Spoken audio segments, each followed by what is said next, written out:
찬바람이 불기 시작하면서 듬성듬성해지는 이 머리숱 때문에 고민이신 분들 많으실 거예요. 네, 특히나 여름 내내 강한 자외선으로 두피와 모발이 손상돼서 가을철이면은 탈모 증상이 더 심해질 수 있다는데요. 오늘은 피부과 전문의 노윤우 원장과 함께 이 가을철 심해지는 탈모에 대해서 자세히 알아보겠습니다. 어서 오세요. 안녕하세요. 네, 안녕하세요. 요즘 이 탈모 환자 연령대도 낮아지고 특히 여성 환자가 늘고 있다면서요? 네, 그중에서도 특히 50대가 넘는 중년 여성은 호르몬 영향으로 인해서 탈모를 겪는 환자가 늘어나게 되고 증상도 더 심해질 수 있습니다. 마스크랑 머리 바르는 거야?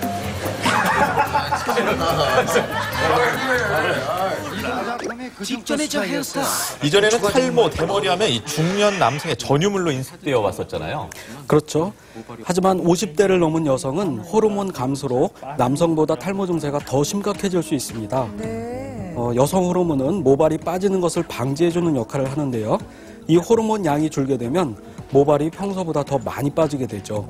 여기에 집안일 등으로 인해서 스트레스까지 과도하게 쌓이게 되면 그 증상이 더욱 가속화될 수 있습니다. 고민스럽죠. 이 머리가 빠지니까 창피하기도 하고 여자는 그래도 머리가 최고잖아요. 있어요. 친구들이 이제 나이가 먹으니까 정말 여자들도 더 이상 자유롭지 않은 것 같은데요. 이 머리카락이 어느 정도 빠져야 탈모라고 볼 수 있는 건가요?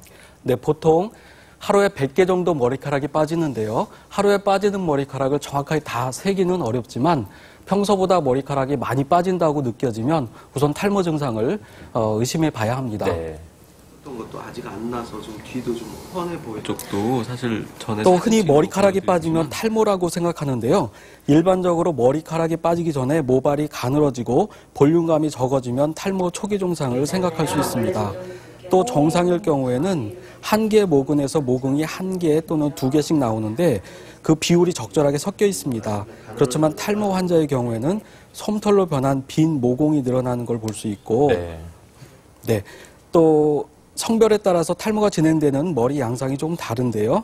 남성의 경우에는 이마선을 따라서 M자 형태로 탈모가 시작돼서 시간이 지날수록 머리 안쪽으로 두드러집니다. 반면에 여성 탈모는 이마 헤어라인은 유지되고 정수리 부분의 머리숱이 가늘어지게 됩니다. 오, 그렇군요. 여기만 그래 딴 데는 안 그래. 지금은 많이 가려가지고 지금 긴 머리 지금 파마해서 가리고 처음엔 가발 썼어요. 요 붉은 가발 썼었어요. 번외가. 그럼 이 탈모 어떻게 치료해야 됩니까? 네, 탈모 치료는 초기 단계일수록 치료 시간도 짧고 효과도 좋습니다. 모발이 가늘어지고 볼륨감이 적어지는 초기 단계에서는 바르는 약과 먹는 약을 통해서 개선이 될 수 있고요. 최소한 3개월에서 6개월 정도는 치료를 해야 하고 1년 정도가 지나면 눈에 띄게 효과를 볼 수 있습니다. 좀 장기적으로 걸리네요. 네. 또 다른 방법으로 메조세라피라고 해서 두피에 아주 얕게 주사해주는 방법이 있는데요. 탈모에 따라서 주사하는 약물을 조절해서 증상을 좀 더 빠르게 치료할 수 있습니다. 그렇지만 모근이 완전히 없어져서 모발이 솜털로 연모화됐거나 아예 빠진 경우에는 약물 치료가 안 되는 경우도 있는데요. 이런 경우에는 모발 이식을 하게 됩니다. 모발 이식 수술은 자신의 뒷머리를 필요한 곳으로 옮겨 심는 방법인데요. 네. 마치 모내기 하듯이 모낭을 한 개 한 개 필요한 곳에다가 옮겨 심게 됩니다. 6개월 정도가 지나면 심은 모발이 자라기 시작해서 1년 정도가 지나면 아주 자연스럽게 보입니다. 네. 근데 여성들도 이 모발 이식 수술을 고려하시는 분들이 꽤 있는가요? 네. 여성분들 중에서도 탈모가 심할 경우에는 수술을 고려하는 분들도 있기는 합니다.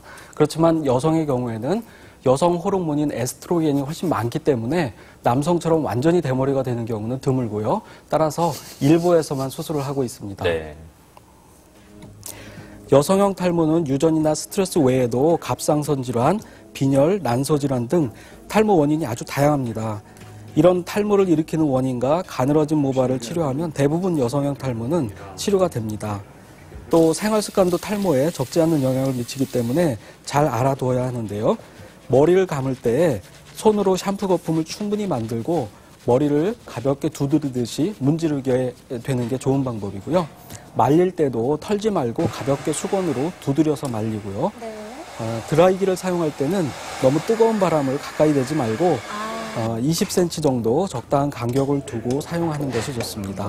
저 또 들은 얘기가 있는데 빗으로 두피를 두드려주면 탈모에 좋다고 들었거든요. 네, 그런 얘기가 있는데 사실은 근거가 없는 얘기입니다. 오히려 두피에 상처를 줄 수 있기 때문에 조심하는 게 좋습니다. 네. 요즘 탈모에 좋다는 제품이 시중에 참 많이 나와 있습니다. 가격대도 훨씬 더 비싼 것 같더라고요. 일반 샴푸보다요. 그런데 이런 것들이 확실히 도움이 되는 건가요?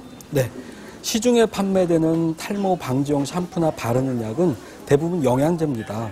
머리카락이 좀 가늘어지고 약해지기 시작할 때 머리카락이 좀 잘 자랄 수 있도록 모근에 영향을 주는 게 좋은데요. 네. 이런 관점에서 보면 가을철에 일시적으로 빠지는 탈모에는 효과가 있을 수 있습니다. 그렇지만 근본적으로 진행하는 탈모 증상을 치료할 수는 없고요. 탈모를 치료하는데 보조적인 역할은 할 수 있습니다. 그렇군요. 좀 탈모인 것 같다 그러면 얼른 상담을 받아보는 게 그게 제일 가장- 좋은 방법입니다. 네, 알겠습니다. 오늘 말씀 잘 들었습니다. 네, 고맙습니다. 고맙습니다. 네, 이번에는 안방극